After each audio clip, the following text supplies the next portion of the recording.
Hey there, Wolfpack fans. It's me again, Kenton Gibbs, bringing you another episode of Locked On Wolfpack. And in today's episode is going to be their first episode in which we look forward to the Texas Tech game. So I'm going to be breaking down the previews of the games by either the position group by position group, wide receivers, offensive line, defensive line, all that good stuff. Or I'll be breaking it down by big men, which are all obviously offensive and defensive linemen, big skill, which is linebackers, I'm sorry, not receivers, linebackers, running backs, tight ends, fullbacks, all that good stuff. And then skill position, which are corners, receivers, safeties, all that good stuff. So that's how we're breaking it down. And today, y'all know me, I'm a big boy. I was in those trenches. So we're going to start it off with the big boys who are in the trenches. We're going to talk about who has the advantage, as well as some names to look out for from Texas Tech. We'll talk about all that and more on today's episode of Locked On Wolfpack.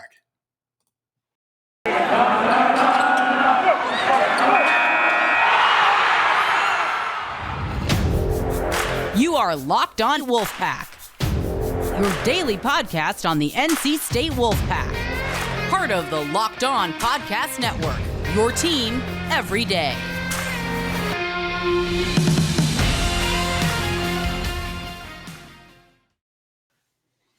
So, folks, in looking at what Texas Tech does well, okay, there are a lot of things. Of course, when you talk about bringing in Western Kentucky's offensive coordinator, you're going to be looking at a lot of throwing the ball around.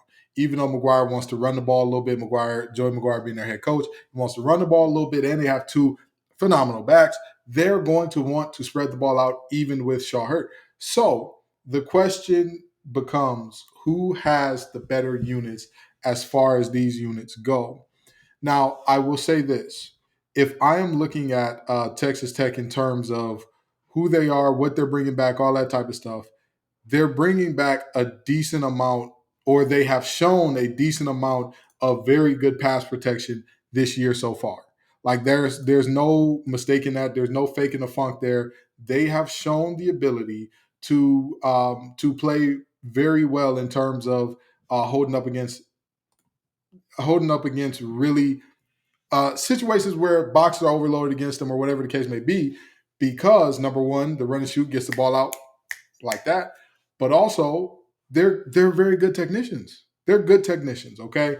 And that offensive line, they've got a fairly experienced group, but the reality is, again, it's not going to be an easy task to get around them.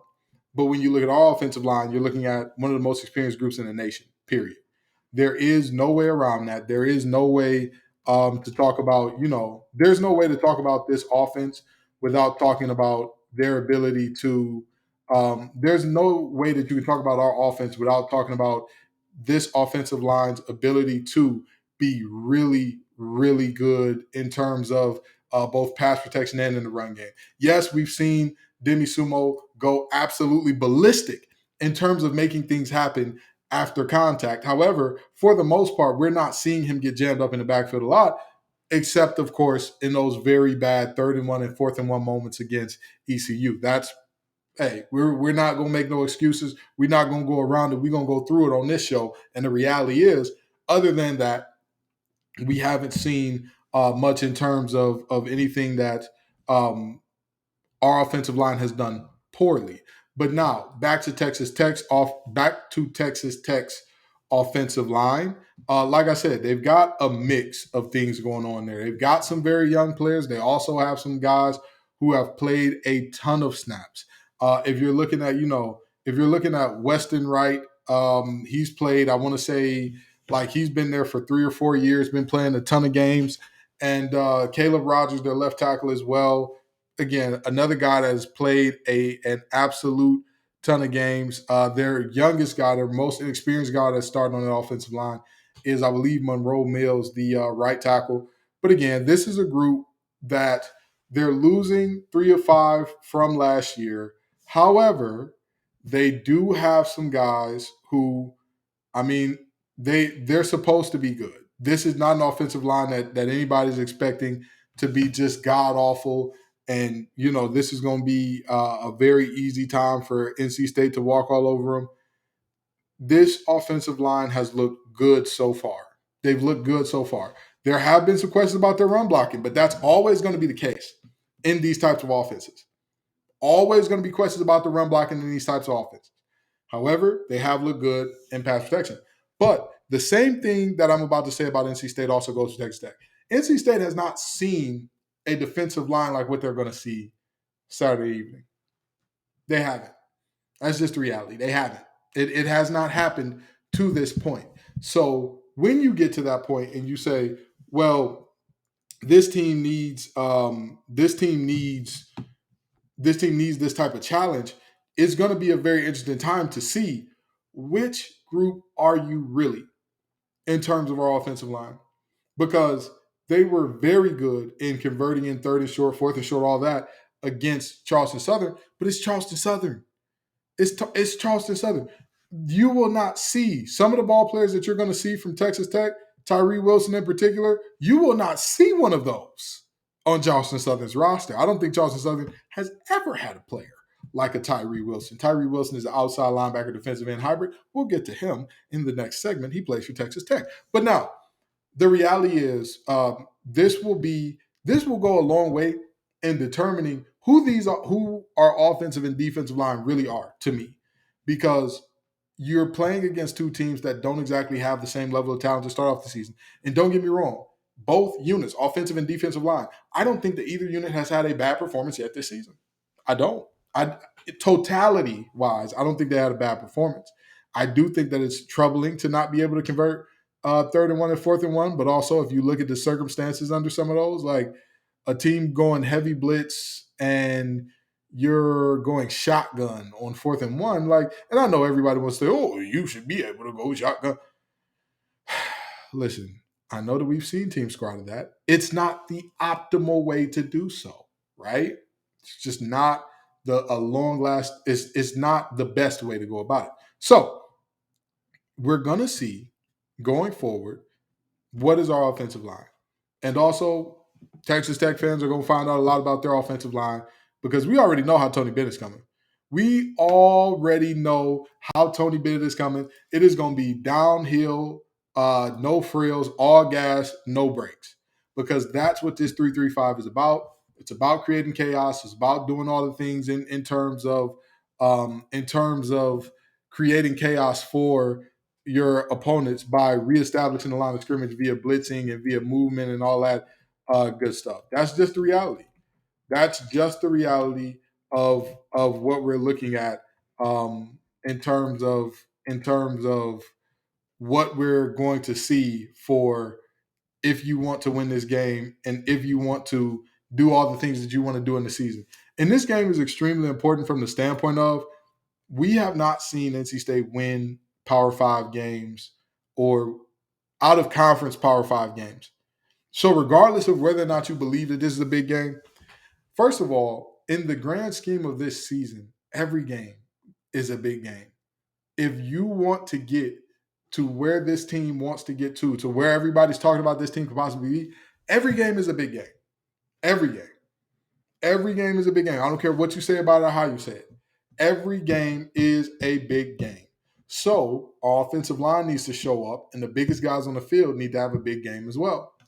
But in wrapping up this segment about the offensive line, if you're asking me whose offensive line I believe is better and will perform better, I'm going to have to give NC State the nod because they're the more experienced group. They're the group, to me, what your scheme necessitates that you do is a large part of how good you are. And that's why this battle is closer to me than it would be if I was just going man for man saying who has what skills. Because the way that the air raid works and the way that there's always very quick reads, always you got to know the hots, all that type of stuff.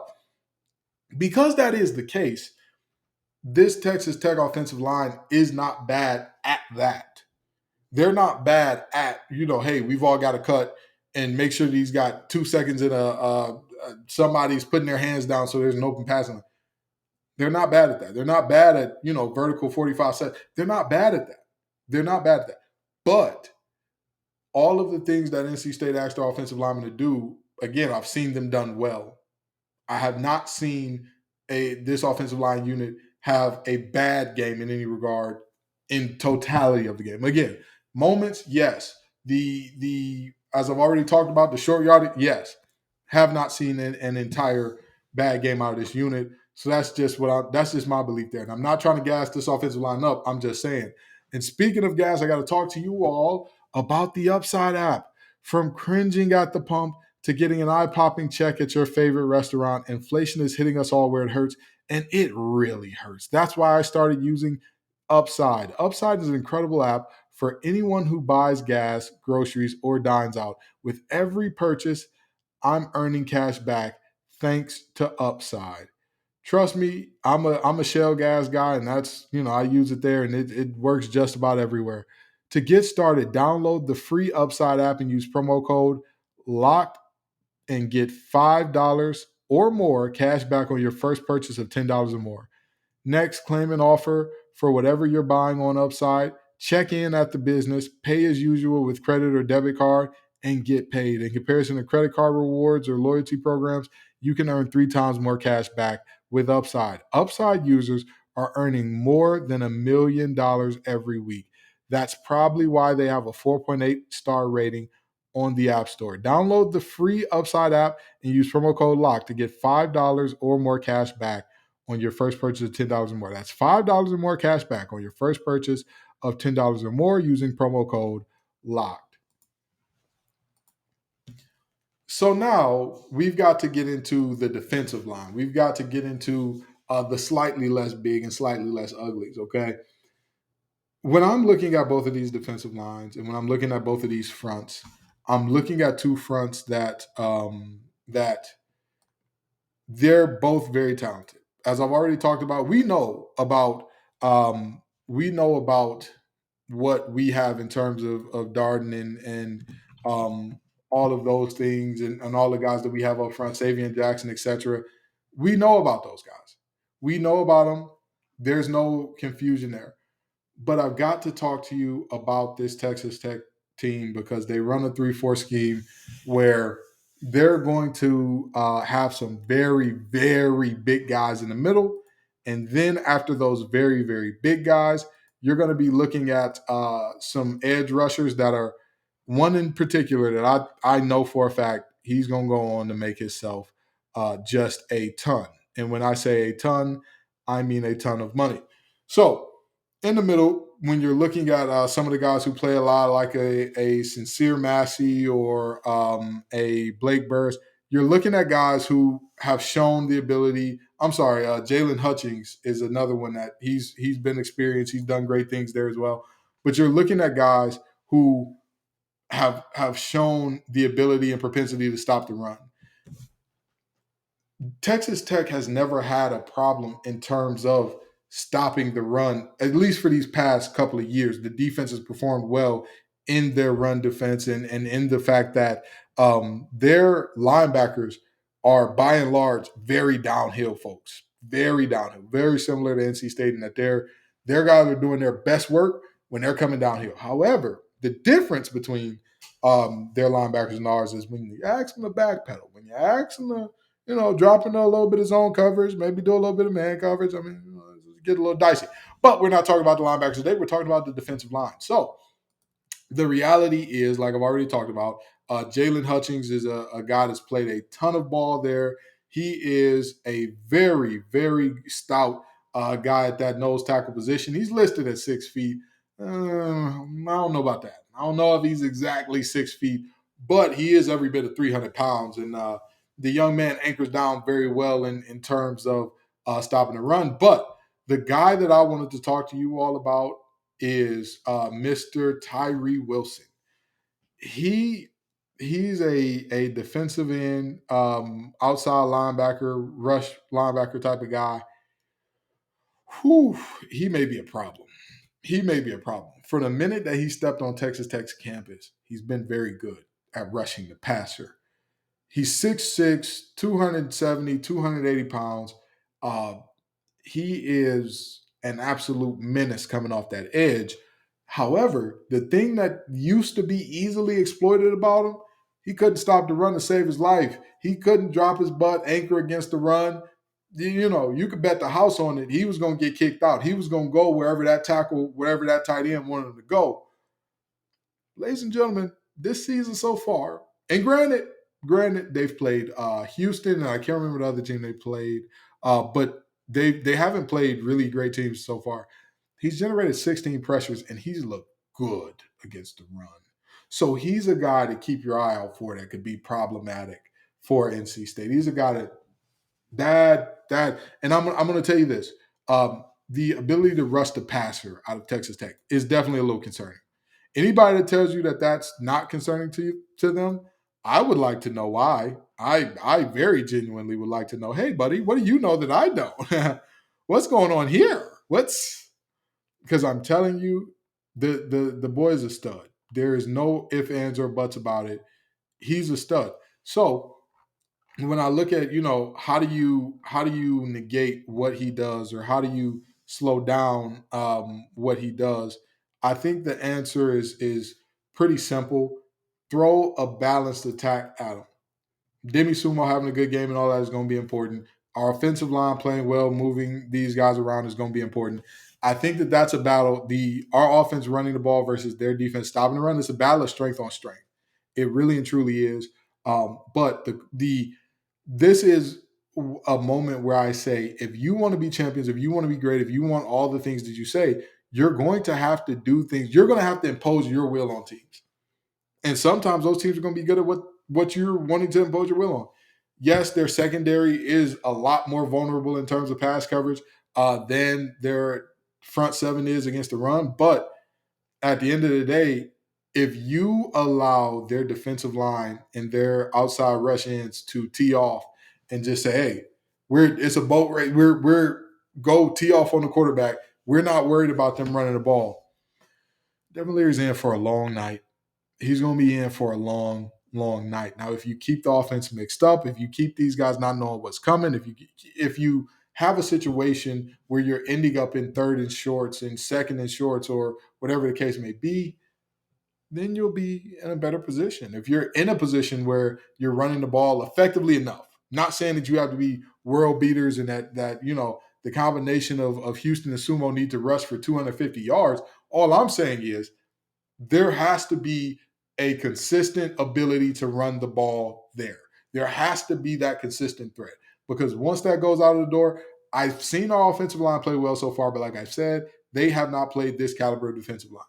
And now let me talk about NC State's defensive line. Of course, you've got the first team all-conference guy in Darden. Of course, you've got Savion Jackson, who's played like a madman so far this season. C.J. Clark, who's played well. Josh Harris, who looks slim and trim and is moving around well. There are a lot of good things to say about this defensive line. A lot of good things. Texas Tech also has some good things to say about their defensive line. I would give us a slighter edge than I would for offensive line, but there's still an edge there. There's still an edge there. It's closer. That competition is closer, but I would still give it to our defensive line. So the trenches are going to be vitally important into who wins this game. If Texas Tech is able to pull off the upset, I don't believe it will be because their backup quarterback just put on that electric of a show and that's all she wrote. I believe that the only way that result happens is if our offensive line cannot move the ball on the ground, which then gives their pass rushers the ability, the green light to just say, "Hey, go get them, boys, go get them." And I'm telling you, that is like wearing ribeye steak draws and New York strip steak pants to the Serengeti. It's not going to be good for you. Not going to be a great time. Okay, it's just not. It's not. So, give me just a second. We'll have a word from our sponsors, and we're going to land this thing. All right. So we're back. We're about to land this thing, but I hope that I've encapsulated a little bit of what we've got here. Texas Tech has a very new offensive line. 3/5 of their offensive line from last year is gone. While these guys that they have now are experienced, they don't have a ton of experience playing together, which is a very stark contrast from our offensive line, which has a bunch of guys who seem like they've been in college for forever and a day, all coming back and all playing good ball together. And this game will answer a lot of questions as far as what we are up front on the offensive line. Defensive line, that's a little bit different of a situation, simply because that this scheme, it doesn't necessarily negate defensive lines, but it makes it a lot harder to make plays. Like there are certain schemes where it's like making plays against this scheme is it's tough to say the least. So I'm not sure what we'll see in terms of I'm not sure what we'll see in terms of the game and all that good stuff. We're all just giving anybody who, swears that they know something and all that good stuff, they're telling you what they believe will happen, what the history of it has shown us should happen, but none of us really are 1,000% certain about this. What I do believe, however, is that our offensive line has a pretty big edge. Like I've said, more experience playing together, more experience playing in the system. It's just a much more familiar with what's going on type of situation. Our defensive line, they got some studs over there. That is a strength of that team. That defensive line, those guys up front, that is a strength of their team. But even there, I would give us a slight edge, a very slight edge. So we'll see how that manifests itself. I'm not giving y'all a prediction until game day. All right. Yeah, my game day shows look a little ashy, but that's my fault because I uploaded them too close to game time. Don't worry. As soon as you wake up, that show, the game day episode, will be available to you this week. And I got a little bit of help to help me break down all things NC State and Texas Tech. All right. Thank y'all so very much for coming out, Wolfpack Nation. Peace and love, y'all. And as always, go Pack.